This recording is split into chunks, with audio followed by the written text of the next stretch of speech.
Depuis que vous m'avez dit ça, je le fais, mais je comprends pas pourquoi j'y avais jamais pensé avant.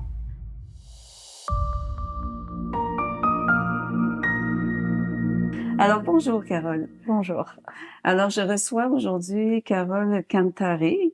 J'adore ton nom de famille, très chantant, l'occitan. Ouais. Tu es originaire de Toulouse. Oui, la région toulousaine, particulièrement de l'Avor. Voilà, j'y Bien. tiens.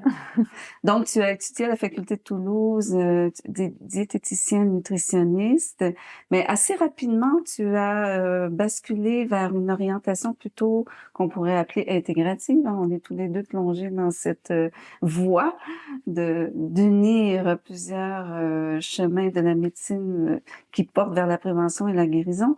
Donc, par la suite, tu as tout de suite embrassé les études en sophrologie, Mmh. psychologie, donc ça t'a permis de développer des expertises qui fait en sorte que tu appliques des notions de nutrition qui sont assez élargies. J'aimerais que tu m'en parles, Carole. Avec grand plaisir. Effectivement, dans les années 90, vouloir mettre par exemple sur mon cabinet diététicien et sophrologue, je passais pour une extraterrestre. Et, et alors qu'aujourd'hui, eh bien, on y est en plein et d'autant plus. Donc en fait, c'est une approche qui ferait référence donc à la santé intégrative et qui utilise la connaissance des aliments, la physiologie, donc ça jusque-là ça va, mais qui va aussi associer la personne qui mange dans toute sa globalité. Le fait d'avoir fait justement cette spécialisation en sophrologie, ça te permet d'avoir un regard dans tes consultations où le patient va développer une nouvelle relation avec les aliments. Complètement, et en tout cas, je vais aussi utiliser ses émotions, ses comportements, ses connaissances, ses objectifs aussi, euh, pour identifier en fait le chemin, alors via la nutrition étant vraiment l'association de l'activité physique et de l'alimentation. On ne peut pas faire l'un sans l'autre, puisqu'on sait que même si on bouge un peu, même sans trop changer le contenu de son assiette, eh bien le corps va utiliser différemment le contenu de son assiette. Ah Voilà. oui, Mm. c'est Tout à fait. extraordinaire. Et on peut rajouter aussi donc tout l'aspect émotionnel, c'est-à-dire que si je mange pour parce que j'ai peur, ou je mange pour me faire du bien, ou pour apaiser ma colère ou mon Mm. angoisse, eh bien on va voir que là aussi, ça va être un moyen d'améliorer l'état émotionnel qui va lui-même améliorer le comportement alimentaire. Tout est lié. Et ensuite, par rapport à la sophrologie, ou en tout cas toutes les techniques de respiration et de relaxation, j'utilise vraiment des petits exercices très simples pour se recentrer, respirer. Très souvent en consultation individuelle, j'utilise le manger en pleine conscience avec des petits exercices qui permettent justement de redécouvrir nos sens en mangeant. À travers justement ton approche, tu es très sportive de nature et tu as fait des spécialisations Master 2, donc pour tout ce qui est nutrition, éducation physique, Ouais. prévention de la santé. Et maintenant, dans ton profil, c'est ce que tu fais concrètement au quotidien, parce que tu formes aussi d'autres professionnels de la santé. C'est-à-dire que d'une part, donc, il y a eu cette activité physique qui est pour moi qui m'a toujours accompagnée, que j'ai toujours pratiquée. Et d'ailleurs, récemment, suite à donc je pratique le trail, la course en montagne, en nature, en lien avec tous les effets de la nature sur aussi l'organisme. J'ai découvert la natation en vivant à Nice, mais pas parce Mm. que j'habitais à Nice, simplement parce que je me suis j'ai eu une fracture du pied. Et donc l'immobilisation m'a fait découvrir justement la mer, la natation, et m'a permis aussi de surmonter certaines fausses idées après représentations que je vais utiliser comme exemple à mes patients, parce que ça aussi c'est important d'expérimenter soi-même et d'être en pleine ce qu'on appelle la congruence. Quand on propose un chemin, des conseils, Mm. il faut avoir expérimenté, je pense, soi-même un petit peu, et en tout cas en être convaincu. Oui. Voilà, c'est. Et l'autre question, c'était par rapport à la formation. Effectivement, là aujourd'hui, je suis à un stade de ma vie où j'ai envie justement et j'ai choisi de transmettre toute non seulement mes expériences, mes connaissances, que je mets encore à jour, parce que surtout en matière d'alimentation, de nutrition, eh bien on fait énormément de découvertes. On tient compte aujourd'hui, et j'en suis ravie, pas uniquement de l'aliment parce que ça s'appelle une pomme ou un haricot vert, mais on va considérer que cet aliment, comment il a été cultivé, d'où il vient, où il a été acheté, comment il a été préparé, comment il a été mâché, parce que la mastication est un élément clé dans le bien-être et dans la prévention et dans la santé, et voir comment aussi on peut partager le fait de manger. Hein, je donne... Ben, en fait, je me souviens dans ta conférence samedi dernier, hein, au sommet de l'Observatoire, où tu es très, très engagée. Tu parlais justement de l'importance de la mastication parce que quand on commence à manger, tout commence dans la bouche. Oui. Et le fait de mastiquer, c'est une conscientisation et on prépare l'aliment qui va descendre et qui va favoriser, je crois, aussi un meilleur microbiote. Exactement. Il y a énormément d'études scientifiques maintenant qui font cette relation. Et le fait justement aussi d'être dans cette période que j'appelle moi un peu de déconstruction, c'est-à-dire que on déconstruit le temps du repas, on déconstruit la composition de notre repas aussi, puisque maintenant on prend des trucs mous qu'on mange sans couvert, etc. et rapidement, c'est mou et c'est tiède. Alors, donc, c'est fait pour sauter cette première étape qui consiste à saliver. Et dans la salive, il y a plein de produits, des bactéricides, mais aussi plein d'enzymes qui commencent la digestion, des sucres, des graisses. Et on met en température aussi notre aliment, parce que le trop chaud, le trop froid, le trop épicé, etc., c'est pas très... Et on lubrifie pour justement que ce soit bien homogène. Voilà. Et donc, ne serait-ce que retrouver cette première étape est à mon avis fondamental pour tout ce qui va se passer par la suite. Et notamment donc au niveau de notre intestin ou de tous les autres microbiotes, hein, puisqu'on sait que l'alimentation ensuite va être acheminée vers les organes et leur fonctionnement. Oui, c'est un réel enseignement. Je pense que de réapprendre dans la conscience comment on s'alimente, et d'ailleurs, ça me donne faim tout ça, c'est une façon d'être plus en cohérence avec tout ce qui comporte les éléments de nos vies, hein, parce qu'on sait qu'on doit s'alimenter tous les jours. C'est ça. Ça fait partie vraiment de nos besoins fondamentaux, comme celui de boire. C'est vrai que souvent, ça aussi, hein, s'hydrater avec de l'eau, de la bonne eau et très régulièrement, alors qu'on aperçoit que dans certains pays, ce sont les sodas qui prennent la place malheureusement à l'eau simple. S'hydrater, dormir aussi, avoir un sommeil qui correspond aussi à notre mode de vie et bouger. Et pareil, si vous voulez, je peux approcher la nutrition, ou en tout cas l'accompagnement nutritionnel, à travers ne serait-ce que la qualité du sommeil, ne serait-ce que la façon dont les gens vont travailler par rapport à leur rythme de vie. Mon expérience aujourd'hui me permet de vraiment identifier les moments, en tout cas, où les moments clés et les conseils vraiment essentiels pour rééduquer le tout. Ce que je trouve fascinant dans ton parcours, parce que tu as vraiment un éventail de formations, de spécialisations qui ont fait que maintenant, ton profil avec tes formations, tu vas chercher tous les professionnels de la santé qui veulent comprendre l'importance de l'alimentation et le fait aussi d'avoir fait la psycho et les thérapies comportementales cognitives. C'est ça. En fait, c'est inclus. Vous voyez, en consultation, c'est pour ça que je parle de consultation de nutrition intégrative, parce que je vais pas dire, ben là, je vais commencer par ça, ensuite je vais faire le recueil d'autres choses. Non, en fait, c'est en fonction de l'identification des besoins, et ça c'est beaucoup l'expérience aussi, eh bien je vais peut-être faire une petite séance de manger en pleine conscience, ou bien on va axer sur les émotions. Hein. Les thérapies cognitivo-comportementales, c'est ça justement. C'est les émotions, les pensées et les comportements. Quand il y en a un des trois qui est bancal, peut-être que les deux autres vont compenser et mal. Ou ne serait-ce que certaines fausses idées qui font qu'on va mettre en place un comportement inadapté. Et donc c'est important de repérer, mais très concrètement, puisque si j'utilise que des injonctions ou des listes d'aliments ou des exemples de menus, je suis sûre que ça ne fonctionnera pas. Ou peut-être un certain temps. Mais la personne devra demander tellement d'énergie pour appliquer ce qu'on lui demande qu'au bout d'un moment, ça va la fatiguer plus qu'autre chose. Ben, on dit d'ailleurs que dans ces approches en santé intégrative, c'est que le patient devient beaucoup plus actif, il devient acteur. C'est comme s'il y a une relation soigné-soignant et des fois ça s'inverse, dans le sens qu'il y a une conscientisation tellement profonde que le patient s'éveille à sa propre volonté d'agir dans le bon sens pour lui.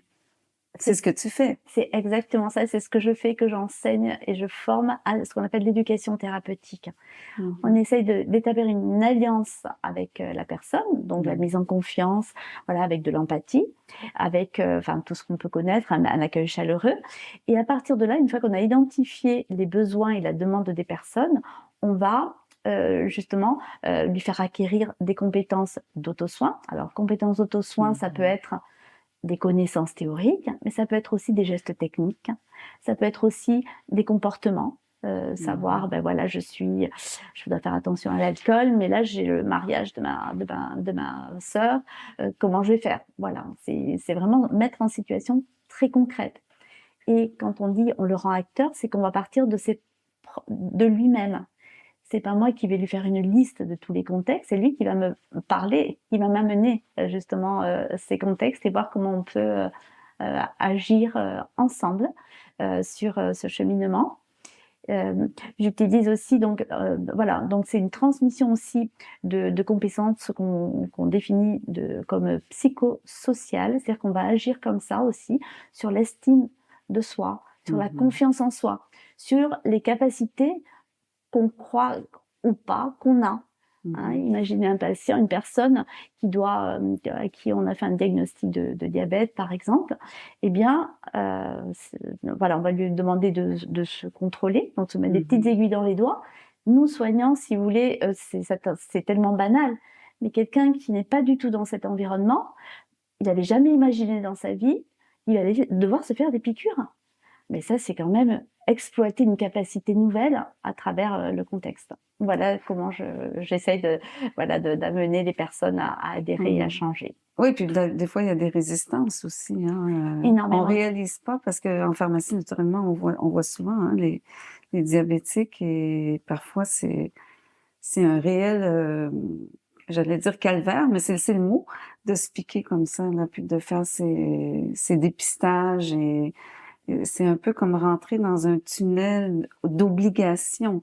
Alors, c'est là où ton apport peut dire, bon, je peux vous aider à avoir un changement de cette chronicité qui s'est installée dans votre corps. Parce qu'on sait maintenant que le diabète peut être réversible. Complètement.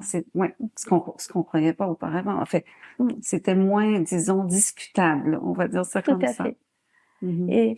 Et c'est vrai, c'est justement au lieu de dire, au lieu de répondre à cette résistance en culpabilisant la personne, en lui disant, il faut pas faire ci, enfin, vous vous rendez pas compte, mais vous êtes nul, enfin voilà, il peut y avoir toute une série d'injonctions vraiment négatives.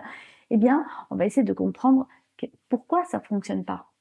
Et comment, effectivement, on peut l'aider ou même me faire aider avec un collègue qui qui pratique peut-être un peu mieux la sophrologie que moi ou au contraire, on est là tous avec des expertises différentes et il faut savoir aussi passer la main à d'autres professionnels de santé, aux pharmaciens aussi. Enfin, c'est de plus en plus, j'ai de plus en plus de pharmaciens qui se forment à l'éducation thérapeutique parce que justement, c'est vraiment tellement essentiel cette relation quand on va avec une ordonnance. Voilà, il y a beaucoup de choses à faire à travers, je pense aussi cette discussion-là. Moi, je donne beaucoup d'importance à la relation. Ouais. Et justement, dans mes conférences, je parle de l'importance de la gratitude, de ressentir, de prendre un petit peu plus de temps.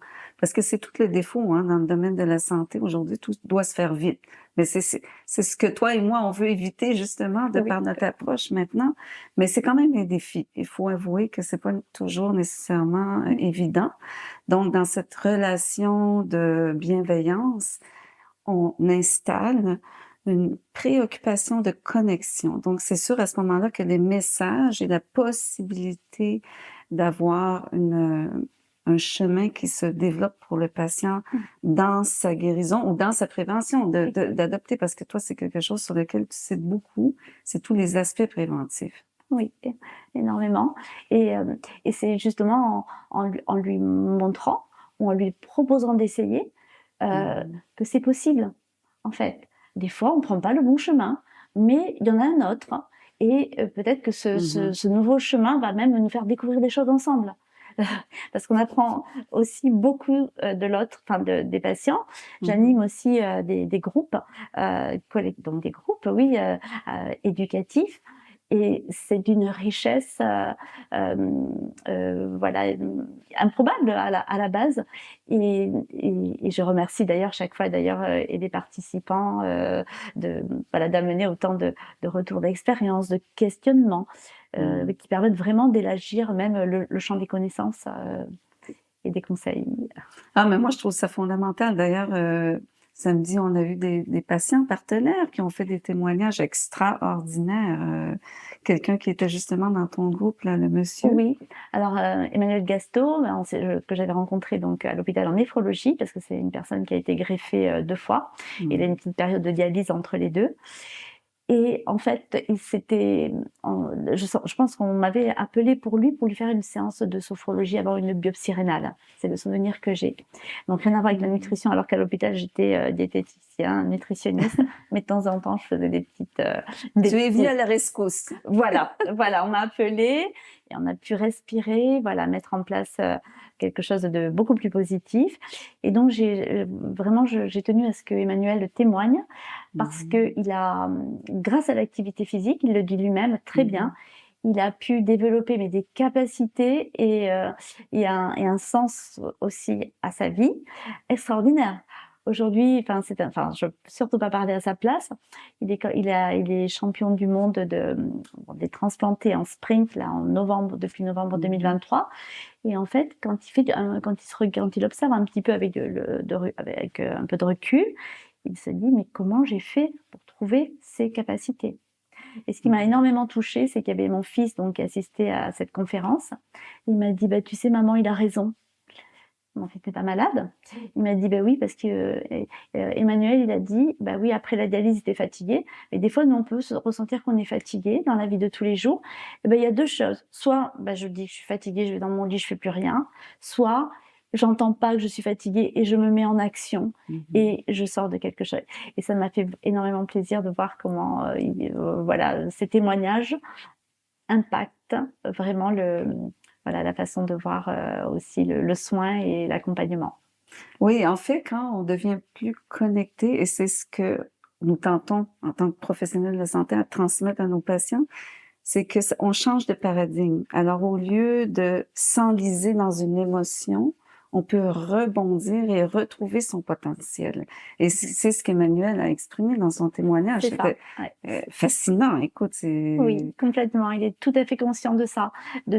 Et j'irai plus loin. Alors, Emmanuel et d'autres patients, d'autres personnes qui se sont découverts des capacités et des ressources auxquelles ils n'avaient jamais pensé. Voilà, c'est ce qu'on appelle vraiment, c'est un axe très développemental un peu par rapport au contexte.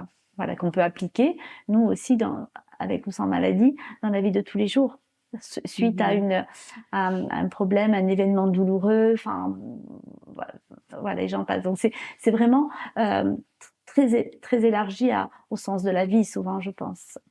Oui, en fait, on touche à la résilience, hein, puis il y a tout l'aspect aussi de sensibiliser que il y a plein de possibilités qu'on peut explorer. Et j'ai interviewé quand même jusqu'à maintenant beaucoup de professionnels de la santé et peu importe l'orientation, on cible toujours cette voie du plein potentiel. Et c'est extraordinaire parce que la santé intégrative, c'est justement l'objectif au lieu de travailler en silo. Et c'est ce que tu m'exprimais avant qu'on débute l'interview. Oui. Tu me disais, toi, tu es comme celle qui rassemble. Oui, c'est vrai, qui rassemble et qui élargit même le même temps, oui. rassemblement, voilà, puisque justement, on élargit le champ de vision des personnes et elles sont déjà, enfin souvent en tout cas en consultation individuelle, elles sont un peu des fois très étonnées parce que c'est différent et enfin oui c'est différent et par contre les résultats ils sont très spectaculaires. La seule chose c'est que c'est pas du jour au lendemain puisque tu as parlé vraiment de se mettre en action. Eh ben oui, je peux pas le faire toute seule. Et donc, il faut faire adhérer la personne, l'impliquer, la motiver, renforcer aussi par rapport à tout ce qu'elle met en place, voilà, par rapport à l'objectif. Et des fois, c'est vrai que même en tant que soignant, c'est pas simple. Mais c'est justement ce que tu disais, cette relation permet d'avancer à deux et cette co-construction permet justement d'atteindre un objectif défini et qui peut parfois varier aussi. Hein, voilà. On touche au courage en même temps. Absolument. Le courage de vouloir changer. C'est ça. On l'a dit en même temps. Je dis avec toi parce que c'est tout à fait ça. Le courage de vouloir changer, c'est ça. Et de redonner l'envie aussi. Donner l'envie aux personnes et l'espoir que c'est possible en fait.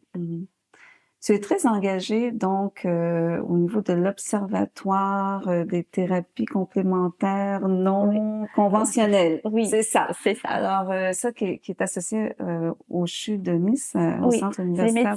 Observatoire de médecine, voilà, complémentaire et non conventionnel. Est-ce que tu peux élaborer un peu depuis combien d'années? Qu'est-ce que vous faites exactement? Alors, moi, j'y suis rentrée, je sais pas, depuis 4 ou 5 ans. Et donc, je connais pas trop je connais l'historique, mais c'est pas moi qui en parlerai le mieux, je pense. Mais en tout cas, là, aujourd'hui, on est vraiment des professionnels de santé qui, avec des connaissances, des expertises très différentes et qui utilisent en complément, justement, d'autres techniques. La sophrologie, l'hypnose, la méditation, et j'en passe, je vais oublier personne. Et pour justement pareil, pour répondre à cet objectif d'amélioration et d'accompagnement, la phytothérapie, j'ai oublié bien sûr, toute l'aromathérapie, voilà, et qui permet vraiment d'avoir des résultats autres et d'agir vraiment de façon très très globale, pas uniquement avec un symptôme, un traitement et une conduite à tenir en fait. Oui, puis j'ai vu, tu m'expliquais aussi que tu, avec d'autres professionnels de la santé, dont Véronique Mondin, tu développes des programmes que vous voulez mettre sur pied dans cette sphère. Voilà, à l'hôpital, donc Véronique a initié l'UF vraiment de médecine intégrative et voilà, j'ai un projet d'avoir des consultations de nutrition intégrative qui permettrait justement de pratiquer ce que je fais déjà en individuel, mais en libéral, quoi. Voilà, de façon plus peut-être. On pourrait faire de la recherche par rapport à ça, justement. C'est un peu mon objectif. Comme ça, dès qu'il y a des fondements scientifiques, en tout cas, ça permet d'être un peu plus intégré, et c'est le cas de le dire. En tout cas, et reconnu. Encore une fois. Oui, c'est ça.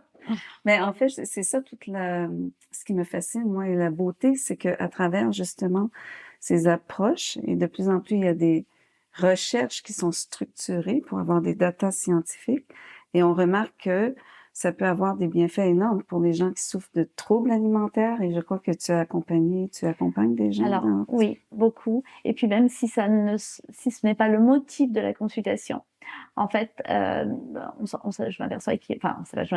constate qu'il y en a très très régulièrement.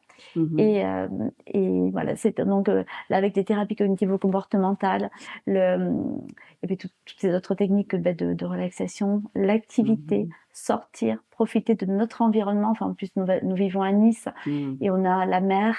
On a la haute montagne, des randonnées, une belle ville avec vraiment une prestation culturelle assez florissante.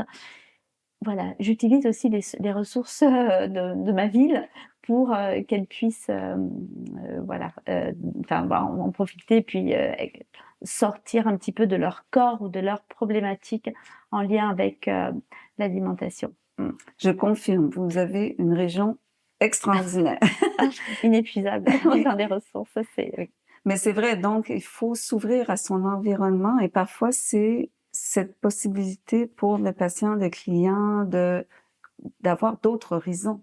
Exactement. Et souvent, il suffit de leur faire penser. Parce Mhm. que, combien de fois, j'ai la petite phrase en retour: «Ah bien, depuis que vous m'avez dit ça, je le fais, mais je comprends pas pourquoi j'y avais jamais pensé avant». Voilà.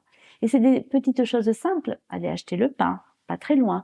Aller faire le tour du jardin, enfin du jardin communal. Enfin, aller à la mer, descendre à la mer, y aller à pied plutôt que de prendre le bus. Voilà, c'est des petites suggestions bon, que je pratique.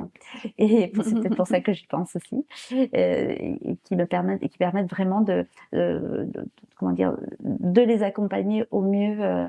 Mais globalement, on peut pas parler que de l'assiette, Mhm. puisque l'assiette, eh ben voilà, il y a les courses, il y a la programmation des repas, il y a la famille, il y a les contraintes peut-être professionnelles Mhm. des horaires. Donc il y a des solutions à proposer. C'est important aussi pour moi de leur laisser le libre choix. Je pense que j'ai un des rôles, c'est Mhm. vraiment de proposer plusieurs solutions et eux ont le choix de prendre aussi c'est la formule qui est la plus adaptée. Ouais, c'est toujours dans le respect, dans le fond, hein, Complètement. oui, oui, oui. Oui, Ah, de l'autre, de sa façon de vivre, de sa façon de penser, de prier, hmm. voilà. Ça, on ne peut pas le dissocier de Ça, la c'est tout prise en un charge. volet. On pourrait parler de ça parce que moi, je crois beaucoup au sacré et Mmh. Moi un aussi. rituel au quotidien, mais Mmh. ce serait un propos qu'on nous pourrions faire Avec grand dans une autre plaisir. rencontre. Donc, un grand merci, Carole, et à une prochaine. À très bientôt. Ah ben, je le souhaite vivement et ce sera un grand plaisir. On se fait une promesse. J'accepte. Avec joie. Merci beaucoup, Brigitte. Oui, merci, Carole.